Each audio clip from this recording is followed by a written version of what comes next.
નમસ્કાર વિદ્યાર્થી મિત્રો, પરમગુરુ પાઠશાળા સંકુલમાં આવેલ સતકૈવલ વિદ્યા મંદિરમાં આપનું હાર્દિક સ્વાગત કરું છું.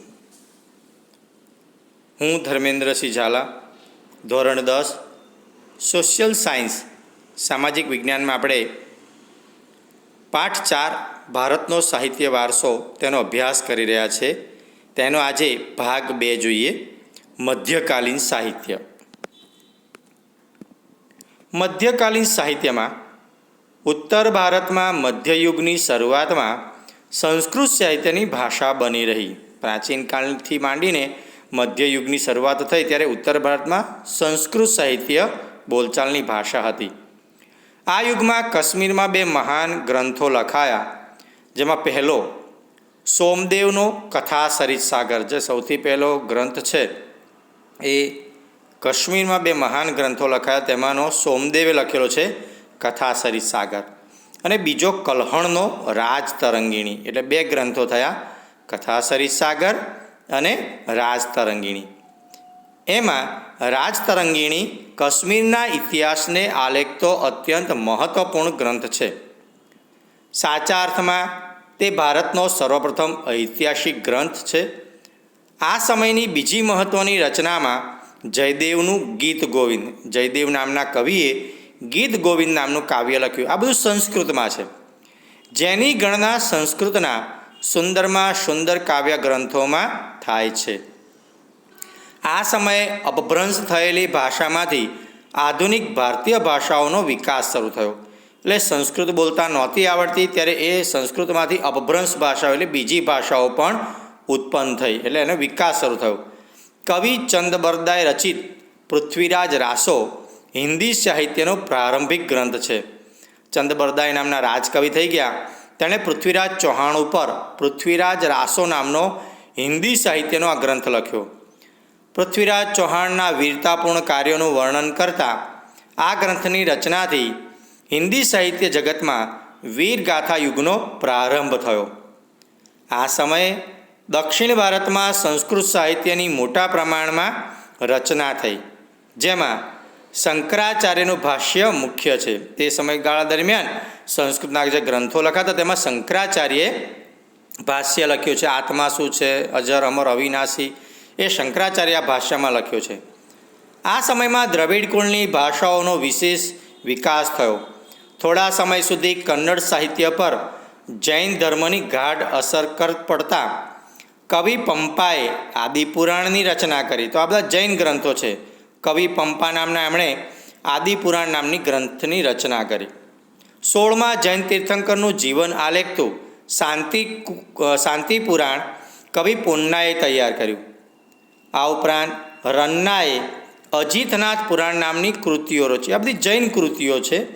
એ યુગના કવિઓ પંપા, પોન્ના અને રન્નાને પ્રારંભિક કન્નડ સાહિત્યની ત્રિપુટી તરીકે ઓળખવામાં આવે છે. કન્નડ સાહિત્યની ત્રિપુટી તરીકે કહે છે. કવિ કંબલે તમિલ ભાષામાં રામાયણની રચના કરી.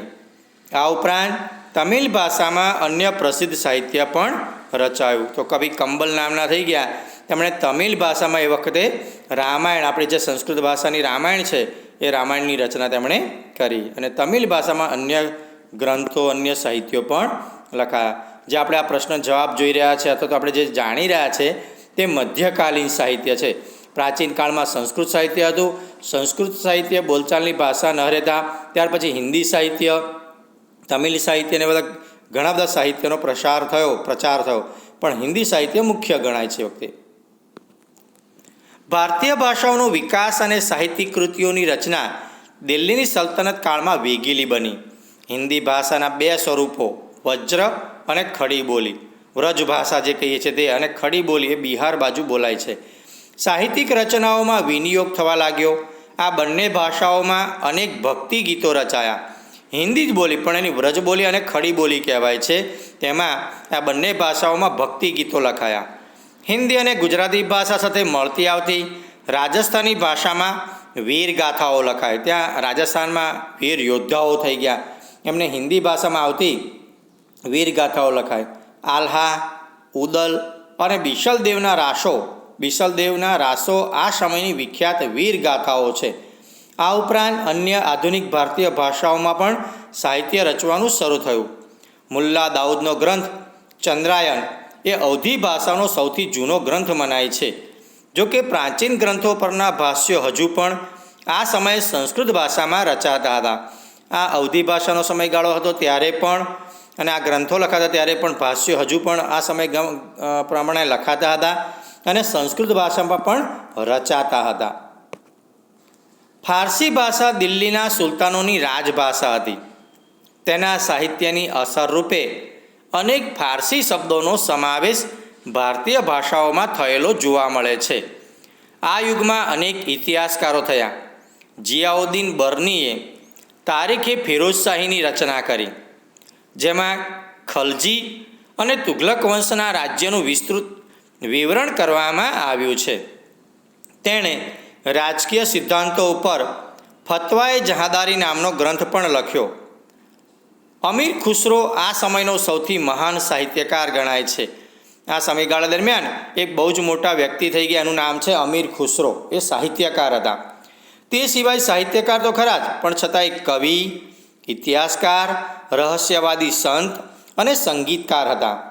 સુપ્રસિદ્ધ હઝરત નિઝામુદ્દીન ઔલિયા તેના ગુરુ હતા. આ અમીર ખુસરોના ગુરુનું નામ છે હઝરત નિઝામુદ્દીન ઔલિયા. અમીર ખુસરો તે મહત્ત્વની કૃતિઓ છે આશિકા, નૂર, સિપિહર અને કિરાતુલ સદાઈનો સમાવેશ થાય છે. આ ઉપરાંત તેણે અનેક કાવ્ય ગ્રંથોની પણ રચના કરી.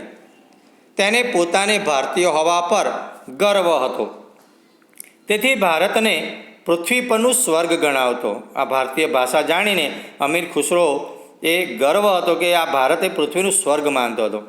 તેણે પોતાના પુસ્તકોમાં ભારતનું વાતાવરણ, એની સુંદરતા, એની ઇમારતો અને એના જ્ઞાન વિજ્ઞાનના પુષ્કળ વખાણ કર્યા છે. તે દ્રઢપણે માનતા હતા કે હિન્દુ ધર્મનું સાર તત્વ અનેક રીતે ઇસ્લામ સાથે મળતું આવે છે.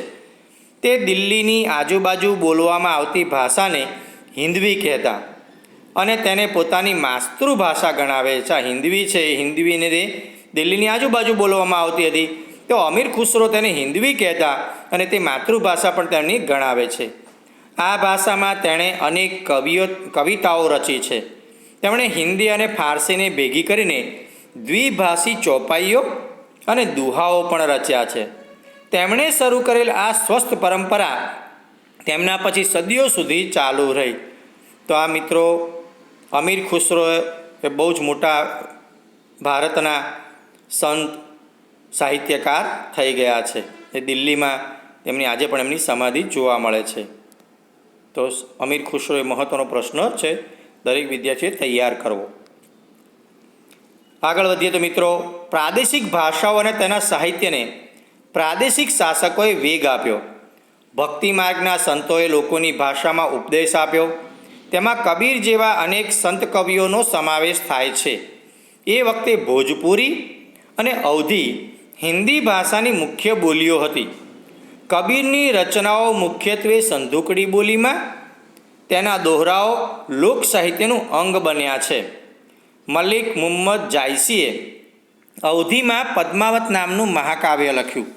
આ ઉપરાંત તુલસીદાસનો પ્રસિદ્ધ ગ્રંથ રામચરિતમાનસ આ સમયે અવધી ભાષામાં લખાયો. તો તુલસીદાસે એક પ્રસિદ્ધ ગ્રંથની રચના કરી, રામચરિતમાનસ.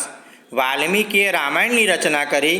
ત્યાર પછી હિન્દી સાહિત્યમાં બીજો એક ગ્રંથ લખાયો, તુલસીદાસે આ ગ્રંથ લખ્યો રામચરિત ઉપર જ, રામચરિતમાનસ.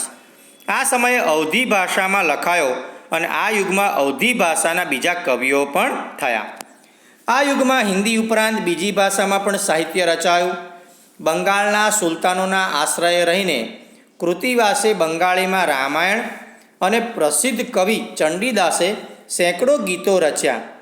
બંગાળમાં સંત ચૈતન્યથી ભક્તિ ગીતો લખવાની પરંપરા શરૂ થઈ. નરસિંહ મહેતાએ ગુજરાતીમાં અને નામદેવ તથા એકનાથે મરાઠીમાં ભક્તિ ગીતો રચ્યા. જૈનુલ અબુદ્દીનના આશ્રયે કાશ્મીરમાં મહાભારત અને રાજતરંગીણી જેવા અનેક સંસ્કૃત ગ્રંથોનો ફારસીમાં પણ અનુવાદ થયો છે. તો આ જુદા જુદા લેખકોએ ઘણા બધા ગ્રંથો લખ્યા. મિત્રો યાદ રાખવાના છે, MCQમાં ખાલી જગ્યામાં આ પૂછાય છે. વિજયનગરના સમ્રાટોના શાસનકાળમાં સંસ્કૃતનો વિકાસ ચાલુ રહ્યો. આમ છતાં આ યુગને તેલુગુ સાહિત્યના વિકાસનો મહત્વપૂર્ણ કાળ ગણાય છે. વિજયનગરનો મહાન સમ્રાટ જે રાજા હતો તે કૃષ્ણદેવરાય તેલુગુ અને સંસ્કૃતના લેખક હતા. તેમણે આમુક્માલ્યદા ગ્રંથની રચના કરી. તો વિજયનગરના મહાન સમ્રાટ કૃષ્ણદેવરાય છે, તેમણે તેલુગુ અને સંસ્કૃતમાં ઘણા લેખો લખ્યા છે અને તેઓ લેખક હતા. તેમણે આમુક્માલ્યદા નામના ગ્રંથની રચના કરી. મુઘલ શાસન દરમિયાન વાસ્તુકલા અને અન્ય કલાઓની સાથે સાહિત્યનો પણ વિકાસ થયો. પ્રથમ મુઘલ બાબરે, જે પહેલો આપણો બાબર પૃથ્વી પર ભારતમાં તે પ્રવેશ્યો, તે પ્રથમ મુઘલ બાબરે તુર્કી ભાષામાં તુજુકે બાબરી નામની આત્મકથા લખી, જેનું ફારસીમાં બાબર નામથી ભાષાંતર કરવામાં આવ્યું. હુમાયુની બહેન ગુલબદન બેગમે હુમાયુનામા લખ્યો. તો હુમાયુ નામનો રાજા થઈ ગયો, તેની એક બહેનનું નામ હતું ગુલબદન. આ ગુલબદને હુમાયુ નામનો ગ્રંથ લખ્યો. એની જે કથા છે એ હુમાયુની કથા આ હુમાયુનામામાં આવે છે. જહાંગીરે તુજુકે જહાંગીરી નામની પોતાની આત્મકથા લખી. તો જહાંગીર રાજા થઈ ગયો, એ રાજાએ પણ પોતાની આત્મકથા લખી અને તેનું નામ છે તુજુકે જહાંગીરી. ઔરંગઝેબ પણ સિદ્ધહસ્ત લેખક હતો. છેલ્લા મુઘલ સમ્રાટ બહાદુર શાહ જફર પણ એક ઉર્દુ કવિ હતો. તુલસીદાસ, સુરદાસ આ યુગમાં હિન્દી ભાષાના મહાન સાહિત્યકારો થઈ ગયા. કવિ કેશવદાસે પ્રેમ અને વિરહના વિષય પર સાહિત્ય રચ્યું. રહીમનના દોહરા દેશના ઘણા ભાગોમાં આજે પણ પ્રસિદ્ધ છે. તો રહીમન કે દોહરે એ પણ 9મા ધોરણમાં તમે ભણી ગયા. રહીમન કે દોહે, તુલસીદાસ અને સુરદાસ પણ આ યુગમાં આ હિન્દી ભાષાના મહાન સાહિત્યકારો થઈ ગયા છે. તેમણે પણ પોતાના દોહરા અને ગ્રંથો લખેલા છે. આ સમયે ફારસી ભાષામાં પણ અનેક નોંધપાત્ર પુસ્તકો લખાયા. અબુલ ફઝલે આઈને અકબરી અને અકબરનામા લખ્યું. આઈને અકબરીમાં ભારતીય રીતિરિવાજો, શિષ્ટાચારો, ધર્મદર્શન, આર્થિક સ્થિતિ અને જીવનના લગભગ તમામ પાસાઓનું વિસ્તૃત વર્ણન કરવામાં આવ્યું છે. એક ઐતિહાસિક કૃતિ તરીકે આ ગ્રંથ ઘણો જ મૂલ્યવાન છે. અબુલ ફઝલનો ભાઈ ફૈઝી ફારસી ભાષાનો એક મહાન કવિ હતો. તેણે અનેક સંસ્કૃત ગ્રંથોના ફારસીમાં અનુવાદ કર્યા. અકબરે તો મહાભારત, રામાયણ, અથર્વવેદ, ભગવદ્ ગીતા અને પંચતંત્ર જેવા ગ્રંથોના અનુવાદ માટે એક અલગ ખાતાની સ્થાપના કરી હતી. અકબરના સમયમાં ઇતિહાસના ઘણા ગ્રંથો લખાયા. મધ્યયુગની સૌથી મહત્ત્વની ઘટના ઉર્દુ ભાષાના જન્મની છે. એ વખતે ઉર્દુ ભાષા પ્રગટી અને સૌથી મહત્ત્વની ઘટના એ વખતે મધ્યયુગની ગણાય છે. આ નવી ભાષા સાહિત્યની દૃષ્ટિએ સૌથી સમૃદ્ધ એવી અન્ય આધુનિક ભાષાઓની હરોળમાં આવી ગઈ. પછી તો આ ઉર્દુ ભાષા છે એ આપણી હિન્દી ભાષાની સાથે બીજી ઘણી ભાષાઓ સાથે જોવા મળે છે. આ ભાષામાં વલી, મિરદર્દ, મીર તકી મીર, નઝીર અકબરાબાદી, અસદુલ્લા ખાન અને ગાલિબ જેવા મહાન કવિઓ થયા. ઉર્દુમાં ગાલિબની કવિતાઓ અને શેર શાયરીઓ આજે પણ જોવા મળે છે. તો આવા બધા આ ભાષામાં ઉર્દુ સાહિત્યમાં ભાષા જે જન્મી ત્યાર પછી ઘણા લોકોએ લખ્યું. એમાં વલી, મિરદર્દ, મીર તકી મીર, નઝીર અકબરાબાદી, અસદુલ્લા ખાન અને ગાલિબ જેવા મહાન કવિઓ પણ ઉર્દુમાં એમણે ગ્રંથો પણ લખ્યા. 18મી સદીમાં ઉર્દુ ગદ્યનો પણ વિકાસ થયો. સંસ્કૃતના મોટાભાગના ઐતિહાસિક ગ્રંથોનું ઉર્દુમાં ભાષાંતર થવા લાગ્યું. તદુપરાંત ઉર્દુમાં અનેક મૌલિક ગ્રંથો પણ તૈયાર થયા, જેમાં મુહમ્મદ હુસૈન આઝાદનો દરબારે અકબરી મહત્ત્વનો ગ્રંથ ગણાય છે.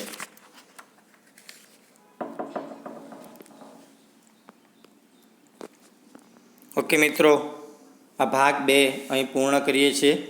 ત્રીજા ભાગમાં આ જ પાઠમાં આપણે ફરી મળીશું. Thank you. સત કૈવલ સાહેબ.